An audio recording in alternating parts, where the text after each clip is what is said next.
And good evening. This is Scott, WA9WFA, and I'm here with the third installment of my HBR-13 video. And for this installment, I'm just going to cover on a couple topics that I didn't really spend much time talking about in the first two videos. I just wanted to mention a few things. And then I also wanted to spend a little bit of time just cruising the bands. One of the things that I really appreciate when I'm watching other builders' videos is when they spend time just tuning the band. You know, tune in a signal, we listen to it for a little bit, tune in another signal, let's listen to it. You know, so we get a feel for how the receiver sounds. How does it tune? You know, how stable does it seem to be? How easy is it to use? And so I thought I'd just spend a couple minutes there just cruising the bands and not chattering. You know, just keep my mouth shut and just do some tuning so you can hear what there is to hear. This is the article. This is from ARL. This is the article where I built this receiver from. So this is the October 1965 issue of QST. And Ted Crosby really wasn't on board with this HBR-13. From what I've read and understood from other people, he felt it was too complicated, and kind of his whole premise of his HBR series, starting with the HBR-14, was that it be as simple as reasonably possible. How's that? That it be simple enough to build and not overly complicated, you know, and yet not be a beginner receiver, you know, be a good receiver. And so Alex Stewart, WA4ZNI, designed the HBR-13C because he wanted to use the Eddystone dial. He wanted the dial placed in the middle because it would look the best. And he just made some changes to Ted Crosby's original design, using the 1610 kilohertz IF transformers instead of the hand-wound coils that Ted used. But other than that, it's basically Ted Crosby's earlier version without all the mechanical complexity.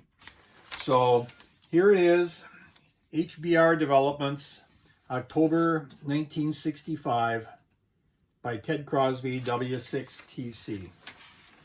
And I pulled this off of the ARL website, where I am a life member.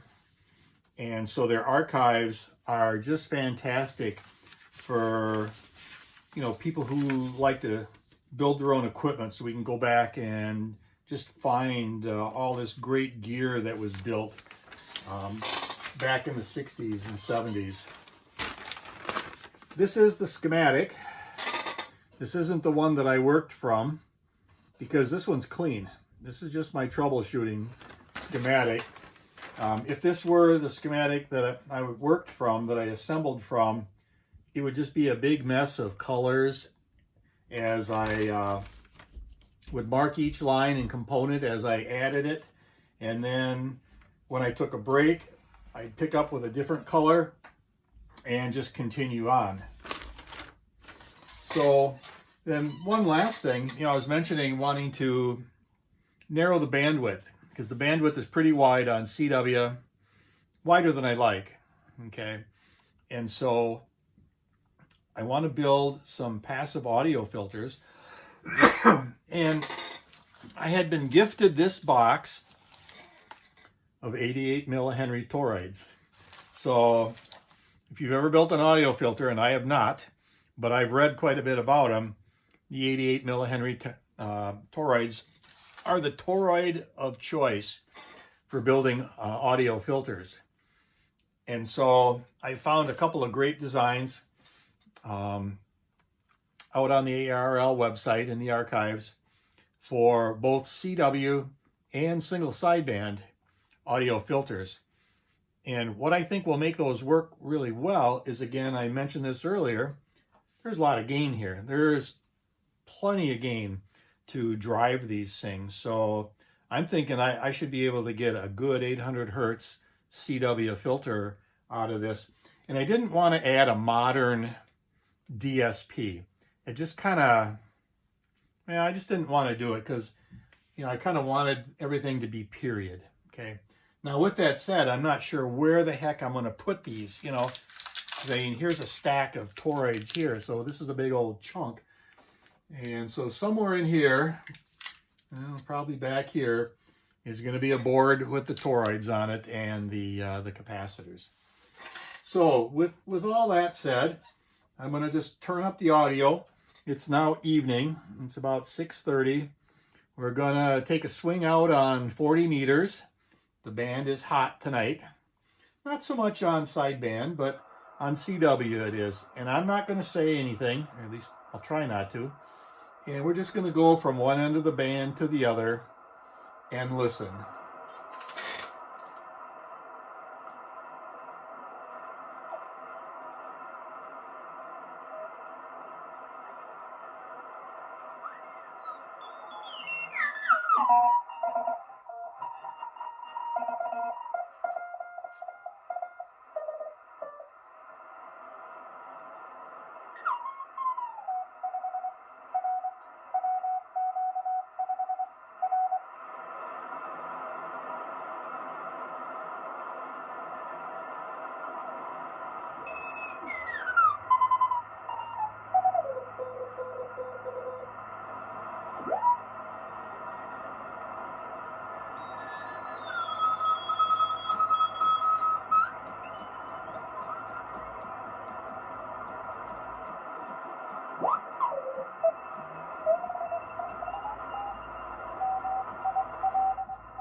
It'll make for a little more stable conditions up for sure. So maybe, with a little bit of power, we'll still be able to pull it off.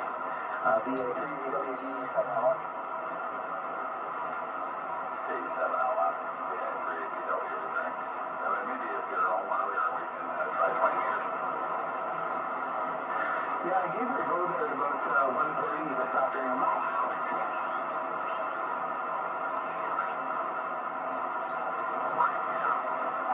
Good.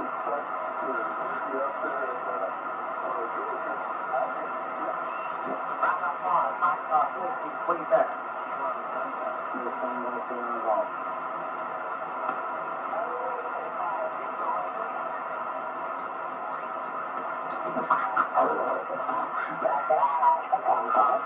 Report off to you again soon. You gotta get some good rest. Got to have plenty of energy to work all that VA is going to have coming your way tomorrow, because I have a feeling it's going to be an even better day on the band. 3, Mike Feather Whiskey Oscar Bravo from November 4 Whiskey Foxtrot United. 3 Paul. Cheers.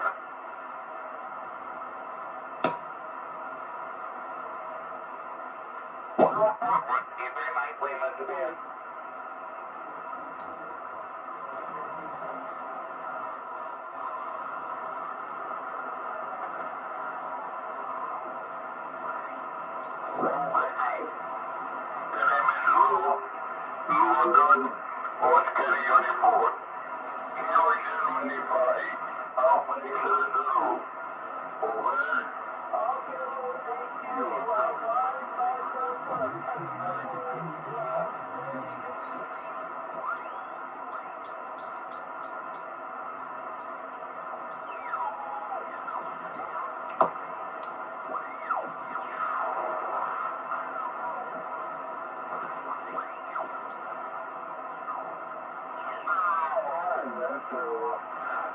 I'm just sitting here and seeing what I can here, Jeff.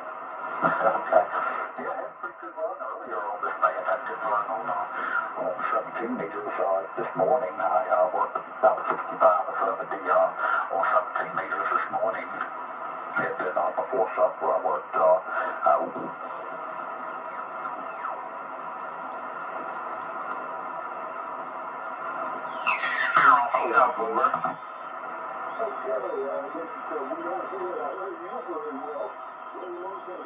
I'm in Prince Edward Island here on the east coast of Canada.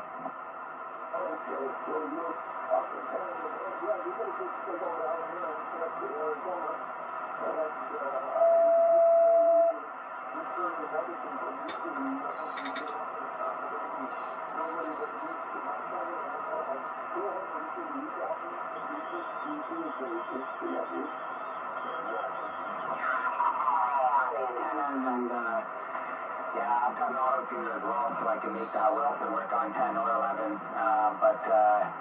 I got some work to do there. I gotta drop the headliner and see what's going on.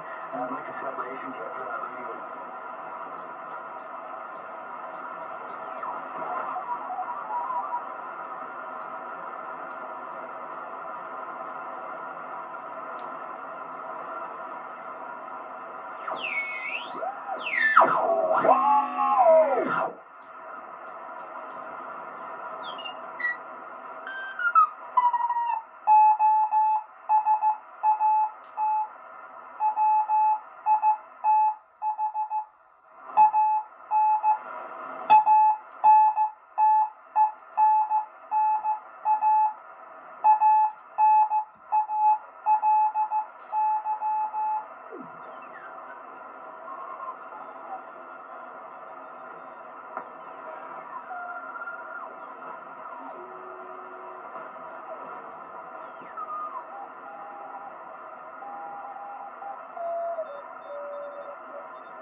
So there you go. About a 10-minute cruise on 40 meters. CW bands are pretty good tonight. And I think this is going to really do better with about an 800 hertz filter. The back-to-back IF transformers do help. And it narrows up the bandwidth pretty darn good for sideband, but could be better for CW. So there you have it. Just a brief on-the-air tour of the HBR-13, as built by Scott, WA9WFA 73.